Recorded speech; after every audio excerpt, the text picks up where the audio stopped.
Welcome students, RBSC online classes में आपका बहुत बहुत स्वागत है।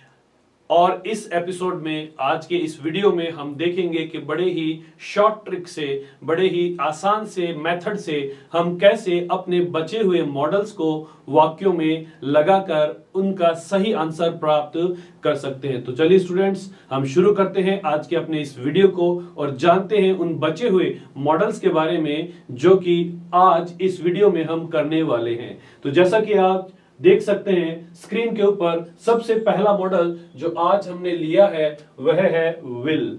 और स्टूडेंट्स देखिए, पहला जो पॉइंट है वह हमें बताता है कि हम विल के द्वारा पोलाइट कमांड को देते हैं, यानी कि ऐसे आदेश जो बड़े ही पोलाइटली दिए जाते हैं। कभी कभी ऐसे आदेश में पोलाइटली यानी बड़ी विनम्रता से धमकी भी दी जाती है। देखिए, पहला वाक्य मैं यहां पर आपको लिखकर बताता हूं। You will be on time in the office. यहां पर देखिए स्टूडेंट, हम विल शब्द का प्रयोग करते हैं, विल मॉडल का यूज करते हैं और इससे हमें पता लगता है कि यहां पर पोलाइटली कमांड किया जा रहा है कि ऑफिस में टाइम पर आया जाए, ऑफिस में टाइम पर आया जाए। और इसके लिए सभी क्या करेंगे? पोलाइटली यानी कि विनम्रता से आदेश दिया जाता है। जहां पर भी कोई व्यक्ति कार्य कर रहा है तो उसे बड़े ही पोलाइटली इस बात के लिए कमांड की जाती है कि वह अपना काम समय पर पूरा करे या वो समय पर उस जगह पर उपस्थित हो। तो ऐसे वाक्यों में हम विल का प्रयोग करेंगे। दूसरा जो पॉइंट है वो हमें बताता है लेस पोलाइट रिक्वेस्ट, यानी कि कम विनम्र निवेदनों के लिए भी विल का यूज किया जाता है। ऐसे निवेदनों में अक्सर वाक्य जो है वह इंटेरोगेटिव यानी कि प्रश्नवाचक दे दिए जाते हैं। जैसा एक वाक्य मैं यहां लिखता हूं, Will you mind opening my window? अर्थात क्या आपको मेरा खिड़की खोलना बुरा लगेगा? यहां पर हम देखते हैं कि यहां पर जो मॉडल है वो विल दिया गया है, अर्थात विल के द्वारा यह बताया गया है कि जो निवेदन है वह कैसा है? कम विनम्र है। अर्थात यहां पर हम देख सकते हैं कि विल से इस बात का पता लगता है कि जो निवेदन किया गया है इसमें नम्रता कम है। चाहे आप इसे माने या ना माने, ये बड़े ही लेस पोलाइट तरीके से कही गई है। आगे देखें, लिखा है फ्यूचर प्रोबेबिलिटी यानी कि भावी संभावना। ऐसी संभावना जो कि फ्यूचर में होने वाली है उनके लिए हम विल का यूज करते हैं। जैसा देखिए, आपको मैं यहां पर एक सेंटेंस लिखकर बताता हूं। This train will be late due to rain. यहां पर देखिए, हम लोग देख रहे हैं लिखा है this train will be late due to rain, अर्थात यह ट्रेन वर्षा की वजह से लेट होने वाली है। और लेट होने की जो संभावना है वो विल मॉडल के द्वारा हम इस वाक्य में देख सकते हैं। तो ऐसी भावी संभावना के लिए हम हमेशा विल का यूज करेंगे। आइए स्टूडेंट्स, देखते हैं अगला मॉडल। अगला मॉडल क्या बता रहा है? अगला मॉडल जो है वह है शेल। नॉर्मली शेल जो है वो बहुत कम यूज किया जाता है और ये आपके एग्जाम में आने की भी संभावना कम ही रखता है, लेकिन यह उतना ही इंपॉर्टेंट है जितना कि बाकी कोई मॉडल। तो इसीलिए हम उतने ही सिंसियरिटी से, उतने ही सीरियसनेस के साथ में इसकी तैयारी करते हैं। देखिए, लिखा है रेगुलेशन या लीगल ऑब्लिगेशन, अर्थात कानूनी या नियम से के संबंधित जो बाध्यता होती है उसके लिए हम शैल का यूज करेंगे। ऐसा कोई कार्य जो कि कानूनी रूप से या नियम के रूप से हमें बाध्य होकर यानी कि मजबूरी में करना पड़ता है तो हम वहां पर शैल का प्रयोग करेंगे। इससे कोई फर्क नहीं पड़ता कि हमारा वाक्य का सब्जेक्ट आई वी है या कुछ और है। जैसे कि मैं यहां लिखता हूं, ही शैल deposit his dues in the school। अब हम जानते हैं कि स्कूल में जो डिपॉजिट है, डिपॉजिट करवाना पड़ेगा यानी कि जमा करवाना पड़ेगा। क्या कराना पड़ेगा?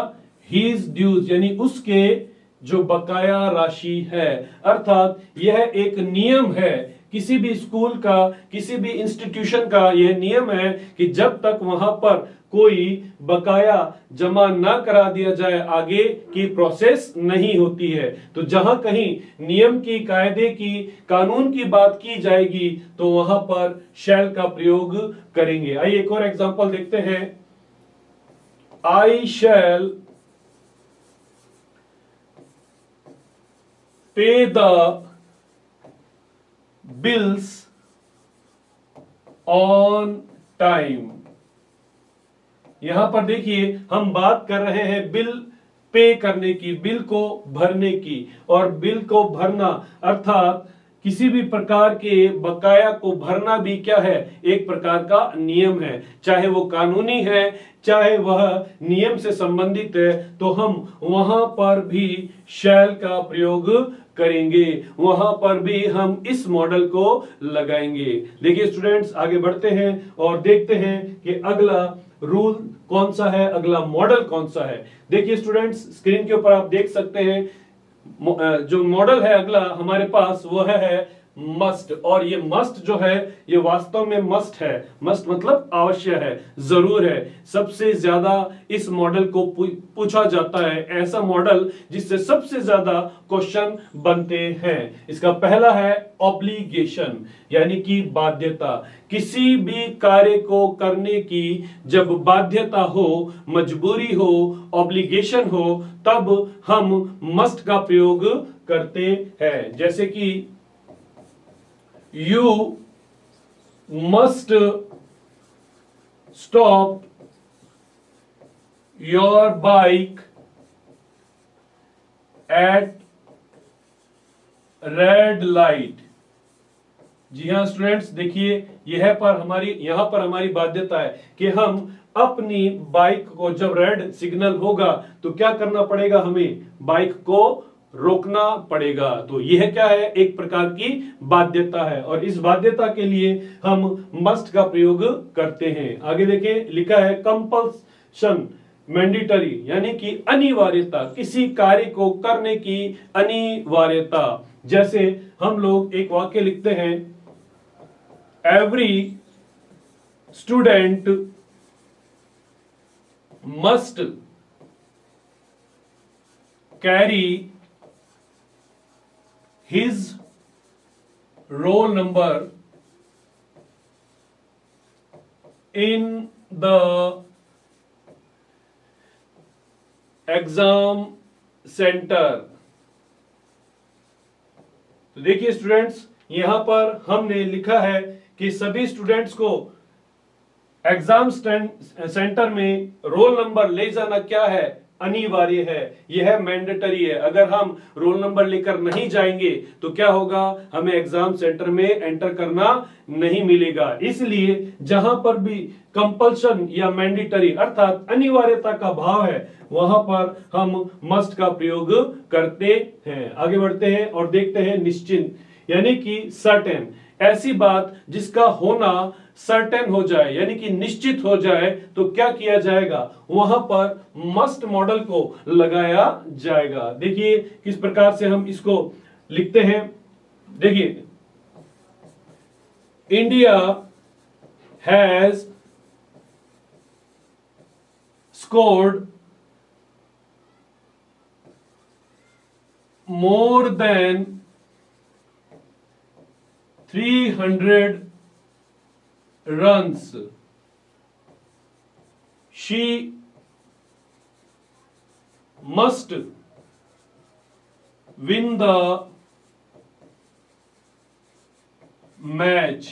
यहां हमने लिखा है कि भारत ने 300 रन से भी अधिक का स्कोर कर लिया है, इसलिए वह मैच अवश्य जीतेगी। यानी कौन जीतेगी? हमारी कंट्री यानी कि इंडिया मैच जीतेगी।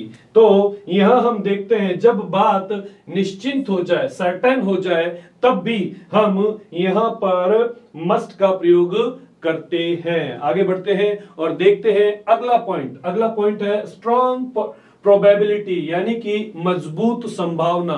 जब वाक्य के अंदर संभावना है वह मजबूत हो जाएगी, यानी कि जिसका होना श्योर हो, ऐसी संभावना जिसका होना श्योर है, तब हम यहां पर मस्ट का प्रयोग करते हैं। जैसे यहां पर मैं आपके लिए सेंटेंस लिखकर बताता हूं। He has missed the last bus. उसने लास्ट बस को मिस कर दिया है। He must be late. वह अवश्य लेट होगा। हम जानते हैं कि यहां पर लास्ट बस क्या हो गई है? मिस हो गई है। जब मिस हो गई तो व्यक्ति समय पर नहीं पहुंचेगा और संभावना क्या होगी कि वह लेट हो जाएगा। तो जब संभावना मजबूत हो, यानी कि स्ट्रॉन्ग प्रोबेबिलिटी हो जाएगी, तब भी हम मस्ट का प्रयोग करते हैं। अगला पॉइंट जो मस्ट के लिए है वो लिखा है स्ट्रॉन्ग एडवाइस, यानी कि आवश्यक सलाह। ऐसी सलाह जिसको देना, जिसको मानना हमें अवश्य हो, जिसके मानने के अलावा हमारे पास कोई और ऑप्शन ना हो, चारा ना हो, तो उसके लिए भी हम लोग मस्ट का प्रयोग करते हैं। स्टूडेंट्स देखते हैं, आगे बढ़ते हैं और अगला मॉडल हमारा कौन सा है हम देखेंगे। अगला मॉडल जो है वह है वुड, और वुड का प्रयोग पोलाइट रिक्वेस्ट यानी कि विनम्र निवेदन करने के लिए किया जाता है। विनम्र निवेदन के लिए हमने एक और मॉडल भी पहले पढ़ा था, और वो मॉडल जो है वह था कुड। लेकिन ध्यान दीजिए स्टूडेंट्स, यहां पर हमने एक नोट लिखा है। यहां लिखा है कुड से कम विनम्र निवेदन के लिए वुड का प्रयोग करते हैं। अर्थात कुड से जो निवेदन, विनम्र निवेदन किए जाते हैं वो बहुत ज्यादा पोलाइट होते हैं, और जो वुड से किए जाते हैं वो पोलाइट होते हैं, लेकिन इतने पोलाइट नहीं होते जितने कि कुड के लिए होते हैं। मैंने आपको एक छोटी सी ट्रिक भी बताई थी कि हम किस प्रकार से अपने वाक्य में अंतर कर सकते हैं। देखिए, यदि हमारे वाक्य में प्लीज या काइंडली जैसे शब्द आ जाएं तो आप समझ लीजिए कि हम यहां पर बहुत ज्यादा विनम्रता से किसी निवेदन को कर रहे हैं। तो इसके लिए हम कुड लगाते हैं, और जहां पर इस प्रकार के शब्द ना हो लेकिन विनम्र निवेदन हो तो वहां पर हम वुड का प्रयोग करेंगे। देखिए स्टूडेंट्स, एक सिंपल सेंटेंस से हम इसे समझते हैं। लिखा है would you like to have a cup of tea with me. तो हमने देखा यहां पर एक रिक्वेस्ट की जा रही है कि क्या आप मेरे साथ एक कप चाय पीना पसंद करेंगे। तो यहां पर निवेदन तो किया जा रहा है, लेकिन इस निवेदन के अंदर जो विनम्रता है वह इतनी नहीं है जितनी कि कुड के लिए होनी चाहिए। यदि यहां पर प्लीज या काइंडली शब्द दे दिए जाते तो हम वुड के स्थान पर कुड का प्रयोग करते, लेकिन ऐसे शब्द नहीं है, इसलिए बड़ी आसानी से हमने जान लिया कि हम यहां पर वुड लगाएंगे। तो इस प्रकार से हम जानते हैं कि यह सेंटेंस बनेगा। एक और वाक्य हम लिखते हैं, would you mind to sit next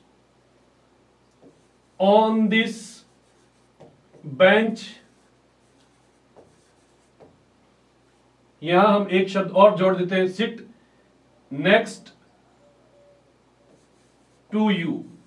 ये एक शब्द और हम लोग यहां जोड़ेंगे और इस प्रकार हमारा वाक्य हो गया, would you mind to sit next to you on this bench, और अंत में क्वेश्चन मार्क। यहां पर इससे हमें पता लगता है कि हमारे वाक्य में एक रिक्वेस्ट की गई है, विनम्र निवेदन किया गया है कि मैं आपके पास इस बेंच पर बैठना चाहता हूं, और यहां पर यह विनती है, इसलिए इसके लिए हमने यहां पर वुड लगाया है। तो स्टूडेंट्स आगे बढ़ते हैं और देखते हैं अगले मॉडल के अंदर क्या कहा गया है। अगला मॉडल जो है वह है नीड नॉट।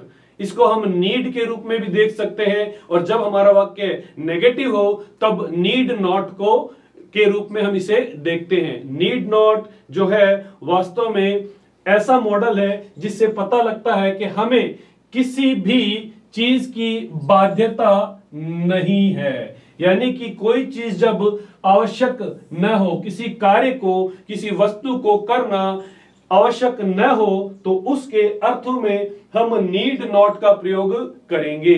यह वास्तव में एक मेन वर्ब भी है, अपने आप में यह एक मेन वर्ब भी है, और इसी रूप में हम इसका प्रयोग करते हैं। जैसे कि you need to open an account in the bank. तुम्हें बैंक में एक अकाउंट खुलवाने की जरूरत है। ठीक है, अब हम यहां पर देखते हैं कि हमने नीड का प्रयोग किया है। यहां पर जो नीड है एक मेन वर्ब की तरह काम कर रहा है, और जब ये मेन वर्ब की तरह काम कर रहा है तो हमें किसी दूसरे हेल्पिंग वर्ब को लगाने की इसमें जरूरत नहीं है। और यहां पर यह मॉडल बाध्यता या आवश्यकता को बताता है। यदि मैं इसके साथ में नॉट का प्रयोग करता हूं तो मेरा वाक्य नेगेटिव हो जाता है, और तब यहां पर वाक्य का भाव बाध्यता या आवश्यकता न होने के अर्थ में होता है। जैसे एक वाक्य में आपके सामने लिखता हूं, we need not wear warm clothes in summer।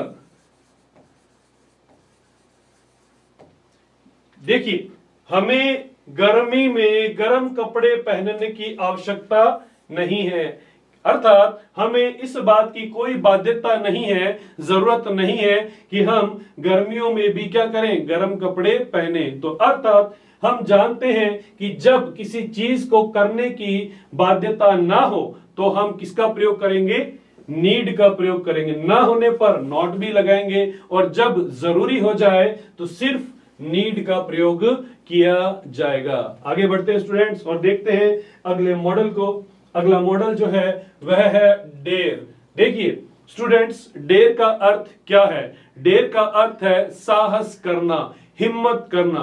अर्थात जहां पर भी हिम्मत करने का भाव हो, जहां के पर भी साहस करने का भाव हो, तो हम वहां पर डेयर शब्द का प्रयोग करेंगे। डेयर एक मॉडल होने के साथ साथ क्या है, मेन वर्ब भी है। डेयर मॉडल होने के साथ साथ अपने आप में क्या है, एक मेन वर्ब भी है। ठीक है, जिस प्रकार से हम लोग किसी साथ प्रेजेंट सिंपल के वाक्य में मेन वर्ब का प्रयोग करते हैं, उसी प्रकार से हम डेयर का प्रयोग करते हैं। लेकिन स्टूडेंट्स, जब हमारा वाक्य नेगेटिव या इंटरोगेटिव हो तो हम हेल्पिंग वर्ब के रूप में डू या डज का प्रयोग करेंगे।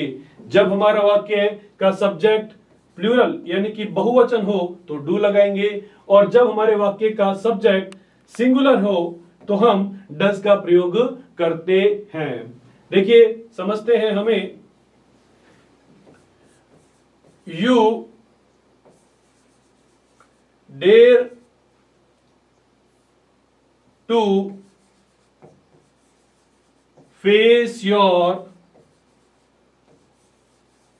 फियर। वाक्य लिखा है you dare to face your fear. तुम्हें अपने भय का सामना करने की क्या होनी चाहिए? हिम्मत होनी चाहिए। मैंने अभी आपको बताया था डेयर मतलब साहस। तुम्हें साहस करना चाहिए। किस चीज का साहस? फेस योर फियर, अपने डर का साहस करना, डर का सामना करने का साहस करना चाहिए। और इस अर्थ में हम क्या करेंगे? डेयर शब्द को लगाते हैं। जब हमारा वाक्य नेगेटिव हो तो हम डू और डज लगाएंगे। अब यहां आपको एक बात ध्यान रखनी है, यदि मेरे वाक्य का सब्जेक्ट सिंगुलर हो तो मैं यहां पर एस या ईएस का प्रयोग भी करूंगा। और एस और ईएस का प्रयोग कैसे करते हैं ये हमने correct form of the verb में बहुत अच्छी तरीके से सीखा था। देखिए एक सेंटेंस में आपको यहां लिखकर बताता हूं। He dares to run his shop alone.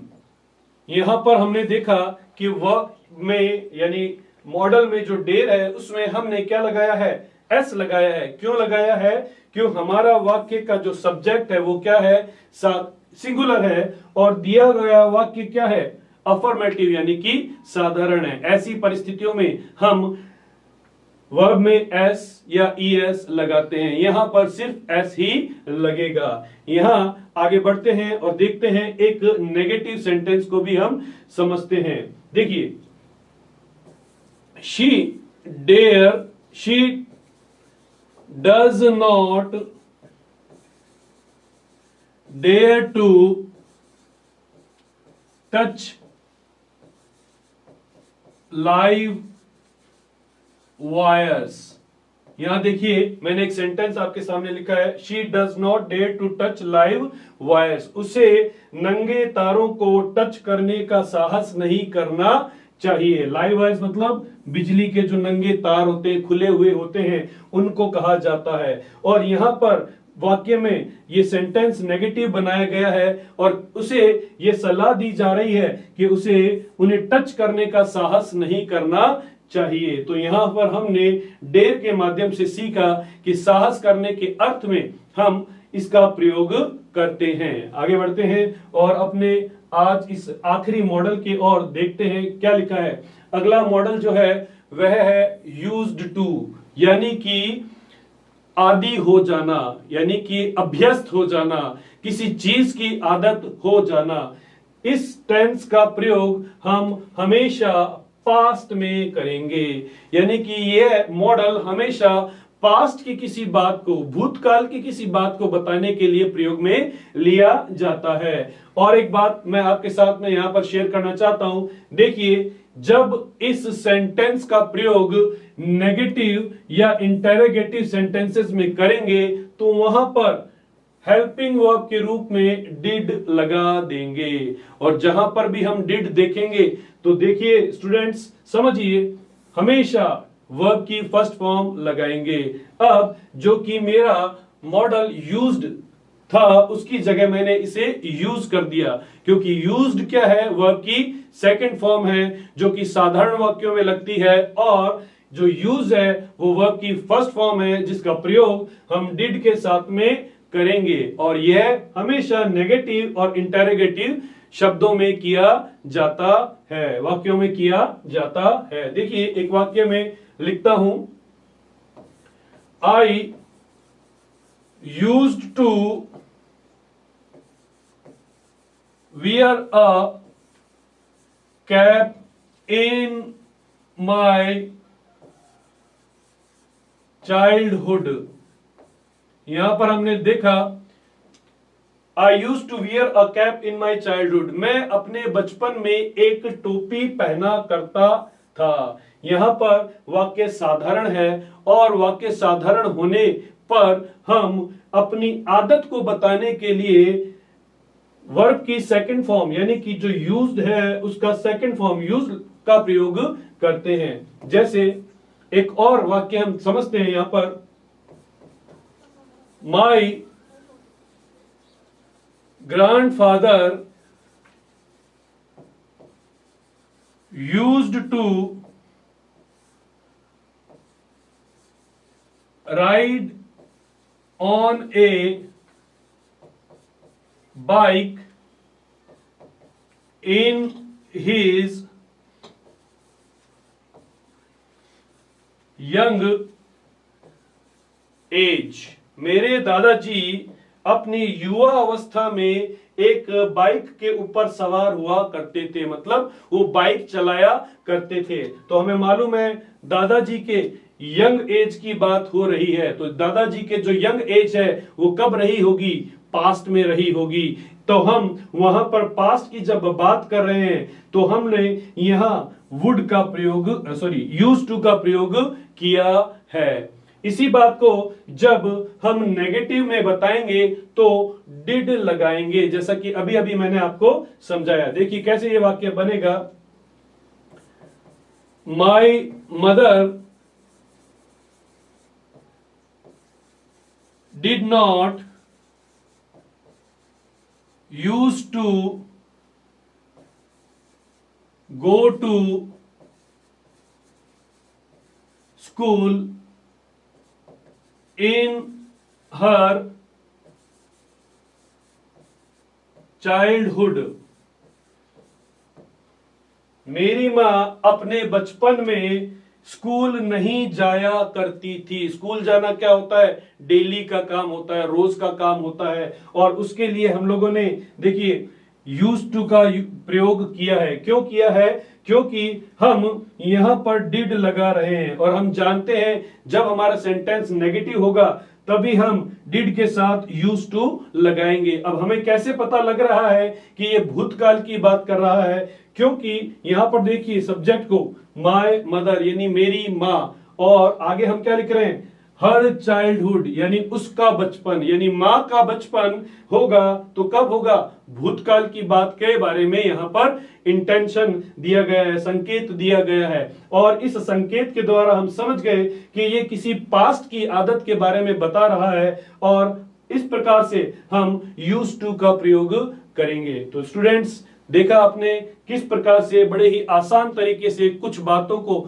ध्यान में रखकर हम इन मॉडल्स को अपने दिए गए वाक्य में भर सकते हैं और सही आंसर प्राप्त कर सकते हैं। तो स्टूडेंट्स आज की वीडियो में बस इतना ही।